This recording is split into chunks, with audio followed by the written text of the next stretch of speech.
1 week ago, I turned 18.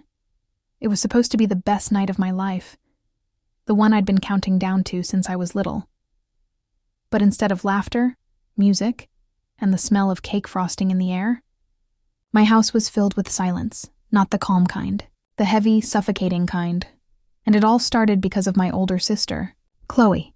For as long as I can remember, Chloe has been the golden child, the one who could do no wrong. My parents, Mark and Elena, treated her like she hung the moon. Every achievement of hers, big or small, turned into a family celebration. Meanwhile, I was always the background character in my own story. If Chloe got an A on a test, she was a genius. If I got the same, it was expected. If she was moody, she was sensitive. If I was upset, I was overreacting. That's how things worked in our house. Everything revolved around her mood. Chloe is 5 years older than me and has always had this confident, almost magnetic energy. She's an aspiring influencer, always posting videos about manifesting your dream life and protecting your vibe. She lives online more than in the real world. And honestly, that's fine, until her moods start dictating the rest of our lives. My birthday was one of those times. Originally, she wasn't even supposed to be home.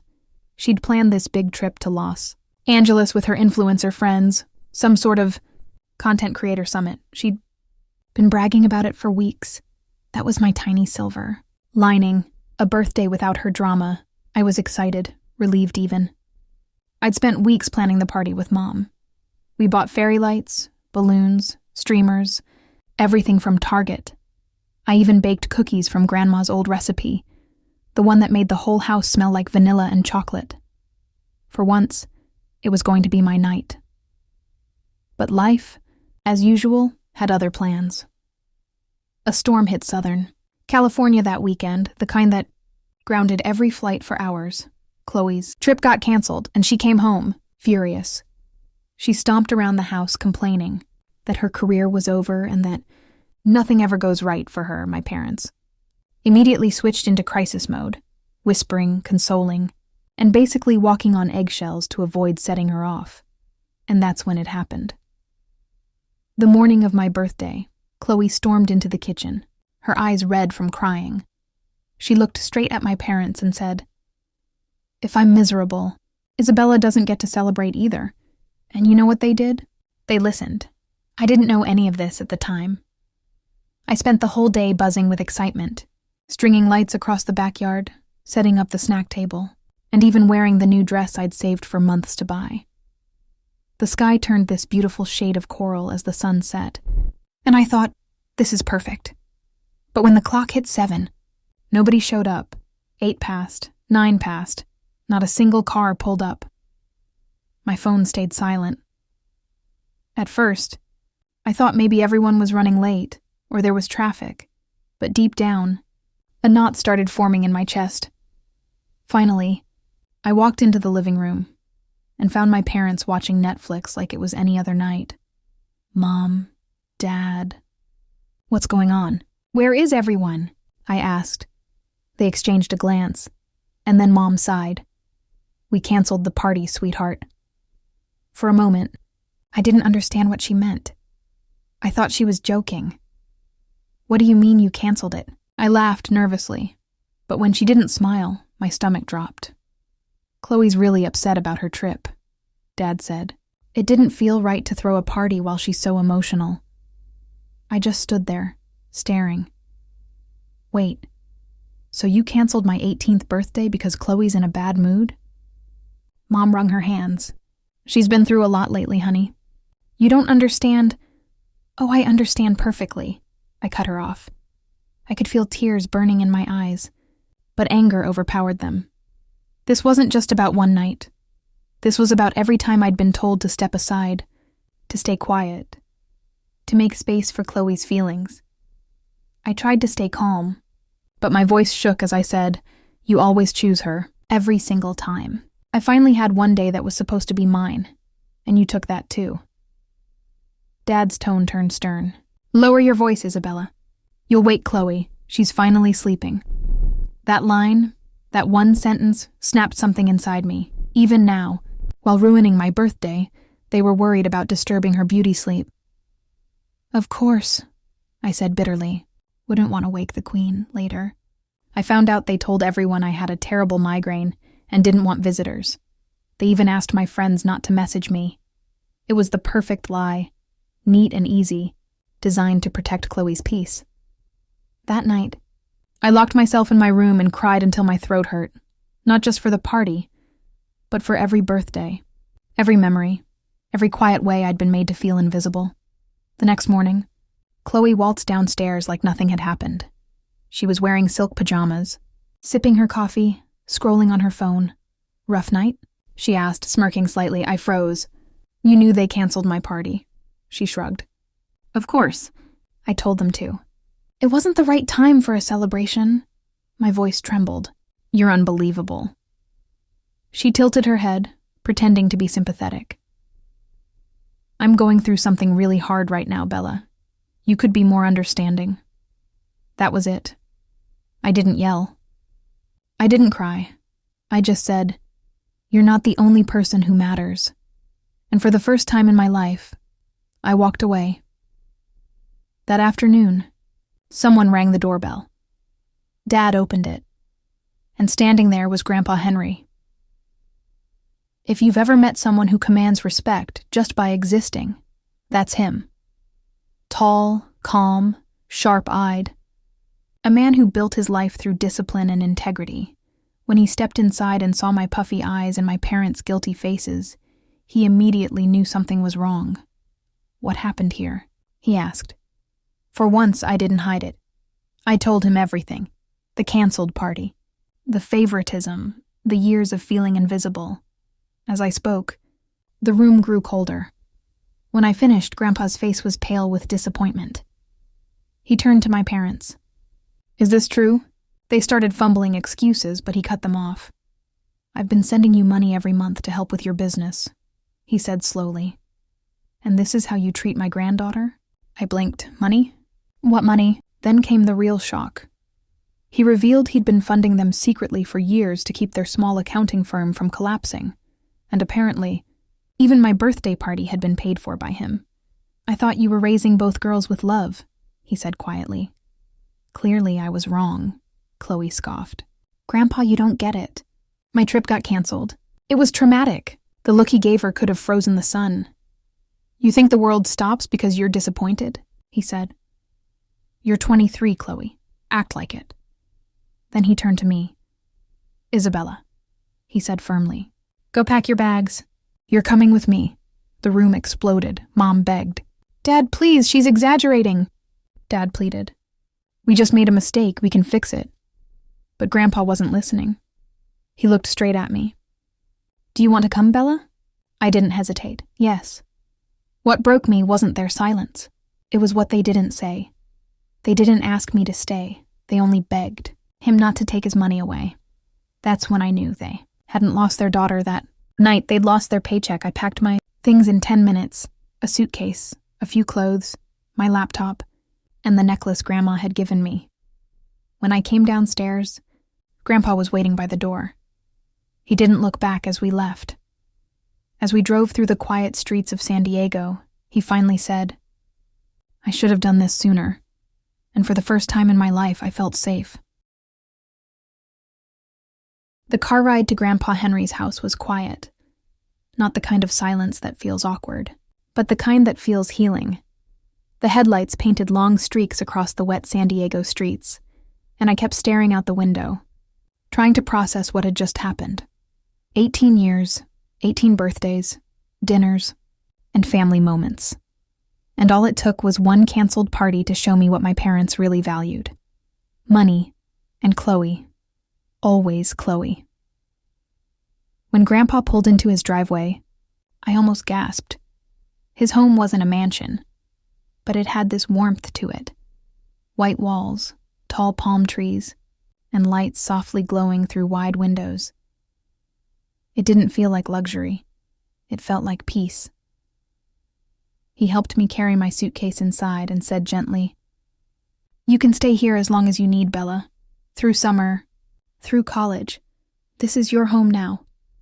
For a second, I couldn't even answer. My throat tightened, and I just nodded, because nobody had ever said those words to me like they meant them. That night, I couldn't sleep. I lay awake in the guest room, surrounded by quiet. No muffled arguments through walls. No footsteps storming down the hallway. No parents whispering, "Don't upset Chloe." Just stillness. And for the first time in forever, I felt like I could breathe. The next morning, Grandpa made breakfast, pancakes and fresh strawberries, his specialty. He talked to me like an adult, not like a child.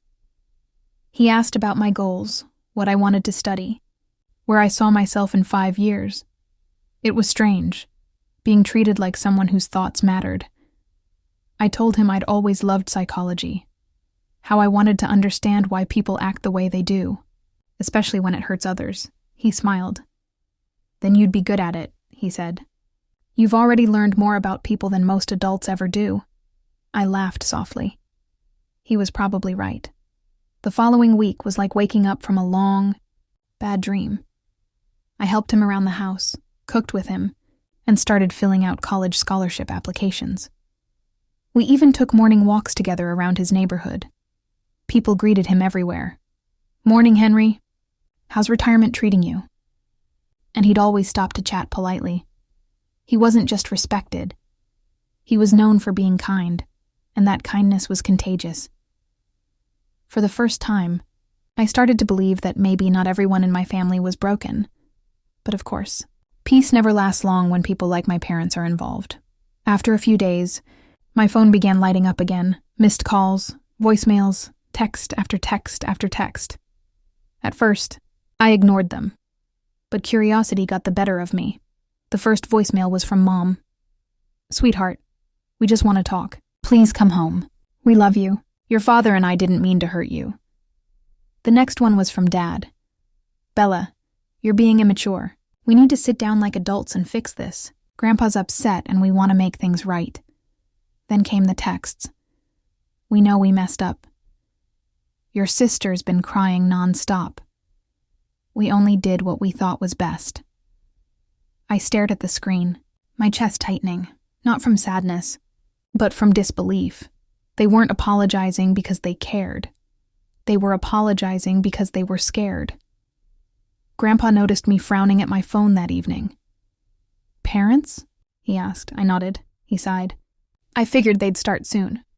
They've realized what losing you, and my support, really means." I looked at him. "Do you regret cutting them off?" He didn't answer right away.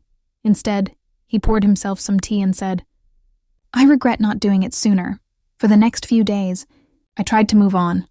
I joined a local book club, met new friends, and even started talking more with a guy from my high school, Liam.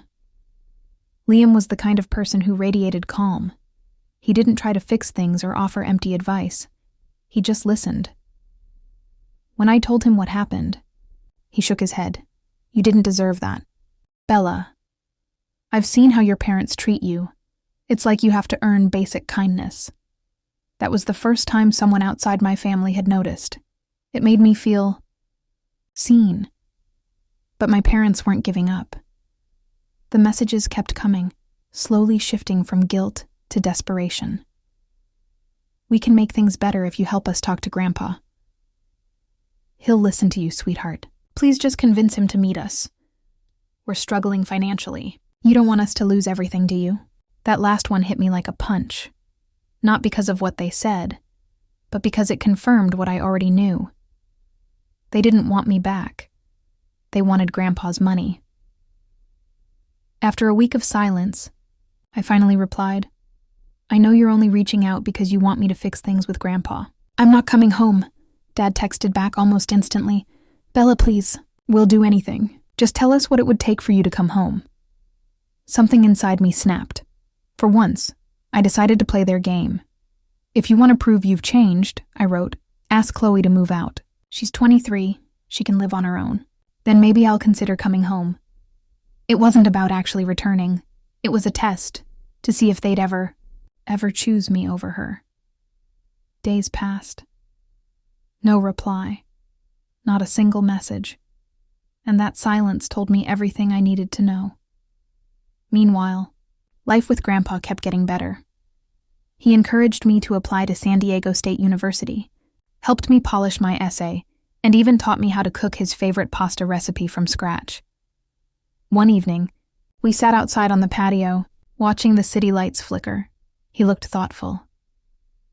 "There's something I should tell you," he said. "Something about your parents." I braced myself. He continued quietly. "When your mother was pregnant with you, she was struggling, emotionally, I mean. She just lost her parents in a car accident. It broke her in ways none of us understood." I froze. I'd never heard that story before. "She blamed herself," he said. "And over time, that grief turned into something else. She began believing your birth brought her more pain, that somehow you reminded her of everything she'd lost." I swallowed hard. "So she blamed me." He nodded sadly. "She and Mark even talked about giving you up for adoption. But your grandmother and I stepped in. We couldn't let that happen." My eyes burned with tears. I didn't know whether to feel angry or sorry for her, maybe both. All those years of feeling unwanted suddenly made sense. That night, I stayed up late thinking about it. For so long, I'd believed I was the problem. But now I knew. I'd just been living in the shadow of someone else's pain. Understanding it didn't make the past hurt less. But it helped me let go. 2 weeks later, life threw another curveball. I was walking home from school with Liam when I noticed a familiar car parked near the gate. A silver sedan. Chloe's car. My stomach twisted. "Is that your sister?" Liam asked quietly. "Yeah," I muttered. "This can't be good." She stepped out, wearing oversized sunglasses and that same air of superiority she always carried. "Bella," she called, "we need to talk." Liam instantly tensed. "You sure you want to?" I nodded slowly. "Let's hear it." Chloe looked at him like he was invisible. "This is family business," she said. "Then you can say it in front of him," I replied. Her jaw tightened. "Mom and Dad told me about your little condition, that they have to kick me out if they want you back." "That's insane, Bella, you've lost it." I crossed my arms. "Funny. That sounds a lot like what you said to me on my birthday." Her face darkened. "You can't just ruin our family because you're jealous." I laughed softly. "I'm not jealous. I'm done being treated like a backup character in your movie." She stepped closer, her voice trembling. "You're tearing them apart." I shook my head. "No, Chloe. They did that themselves." Then I turned to leave. Behind me, she shouted, "You'll regret this!" But I didn't. Not for a second. When I told Grandpa what happened, he listened quietly, then said, "She's desperate. They all are. Let them be. The truth doesn't need defending. It just needs time." Then, for the first time in years, he smiled and added, "And for the record, that was handled very maturely." I grinned. Guess I learned from the best. 2 days later, the silence broke again. A message from my parents arrived. Short, cold, final. "We're keeping Chloe with us. You've made your choice, and we've made ours. We only wanted you back to speak with your grandfather. But it's clear you're too spiteful for that. We don't need his money anymore. We have new partners. You're no longer welcome in this family." I read it twice, then handed the phone to Grandpa. He read it, nodded once, and said calmly, "Well, that settles it."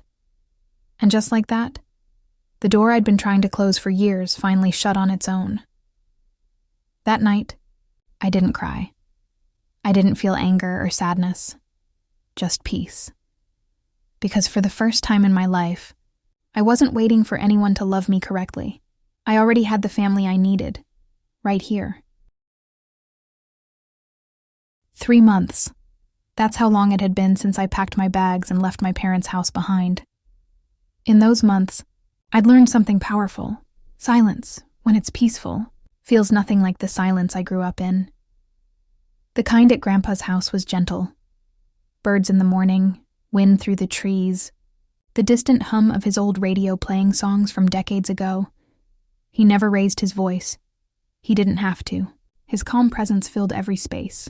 At first, living with him felt strange. I wasn't used to someone asking about my day and actually listening. He'd make tea every evening, sit with me at the porch and ask simple things like, "Did you write today?" Or "Are you happy?" And for once I didn't have to pretend. He never brought up my parents unless I did, but I could see the disappointment in his eyes whenever he looked at the phone and saw no new messages from them. It wasn't anger, it was quiet heartbreak. Eventually, I started taking online college classes and working part-time at a small cafe nearby. It wasn't glamorous, but it felt mine. Every paycheck I earned, every meal I cooked. It felt like I was reclaiming something my family had taken away from me. Independence. Grandpa said something one night that stuck with me. He looked at me over his newspaper and said, "Peace isn't the absence of people. It's the presence of respect." I didn't respond right away, but inside I knew exactly what he meant. Then, one afternoon in late March, it happened. The knock on the door I wasn't expecting. When I opened it, my mother stood there. She looked smaller than I remembered. Tired, worn down, her hair pulled back messily, eyes swollen from crying. Behind her, my dad stood stiffly, holding a gift bag like it was a peace offering. I froze. "Bella," she whispered, "can we talk?" Part of me wanted to shut the door right then. But Grandpa always taught me that closure isn't something you wait for. It's something you choose. So I let them in. They sat on the couch, glancing around like strangers in a familiar place. Dad cleared his throat. "Your mother wanted to come. We thought maybe it was time to make things right." I said nothing. Mom clasped her hands. "We know we hurt you. That night, your birthday, we made a mistake."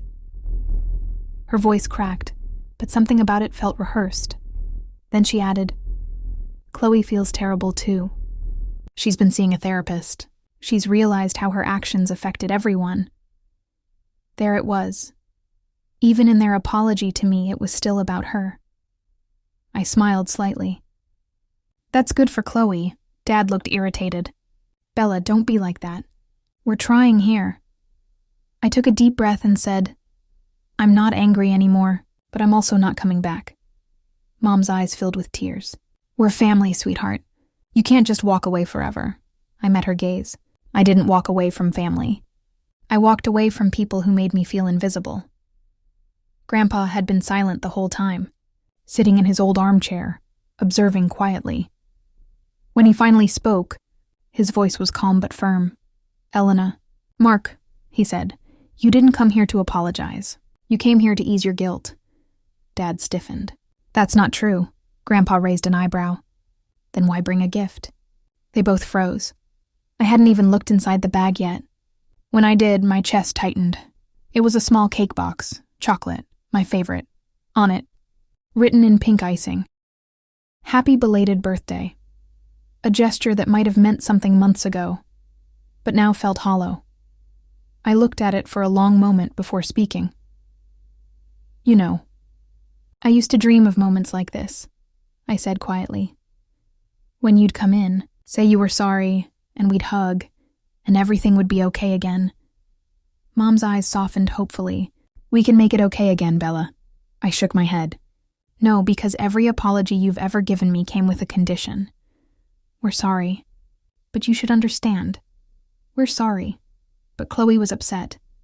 We're sorry, but you shouldn't have reacted that way. I don't need that anymore." Dad leaned forward. "You've changed." "I had to," I said, "because I finally realized the only person who was ever going to protect me was me." Silence filled the room again. But this time I wasn't afraid of it. Eventually, they stood up to leave. Mom hugged me, but it felt one-sided, like she was trying to convince herself more than me. As they walked out, Grandpa followed them to the door. Before they got into the car, he said quietly, "If you want to be part of her life, you'll need to earn your place, not buy it." Then he closed the door behind them. That night, I sat on the porch staring at the sky, the cake box beside me untouched. I could hear crickets and the soft hum of the city in the distance. Grandpa joined me, carrying 2 cups of tea. He didn't say anything for a while. He just sat beside me, sipping quietly. Then he asked, "Do you feel lighter now?" I nodded slowly. "Yeah, I think I finally do." He smiled. "Good. Then that's all that matters." A week later, I got an unexpected message on social media. It was from Chloe. She wrote, "Hey Bella, I just wanted to say I really am sorry. I've been in therapy, and I realized I was jealous of you for a long time. You were always stronger than me. I hope someday we can talk." I stared at the message for a long time, and even though a part of me doubted her sincerity, another part, the softer part, wanted to believe it. So I replied simply, "Thank you. I wish you peace too." And that was it. No dramatic ending, no perfect family reunion, just quiet closure, the kind that doesn't need applause to feel real. A few days later, Grandpa surprised me again. He handed me an envelope with my name on it. Inside was a college acceptance letter and a note he'd written by hand. "For the first time, you're walking your own path. Keep walking, even when they try to call you back." Tears filled my eyes. I hugged him, really hugged him, and whispered, "Thank you for believing in me." He smiled. "Always, Bella, always." Months later, on my 19th birthday, I didn't throw a big party. No decorations, no balloons, no guests. Just me, Grandpa, and a small chocolate cake we baked together. He lit one candle and said, "Make a wish." I thought about all the things I could ask for. Love, success, maybe even forgiveness. But instead, I said softly,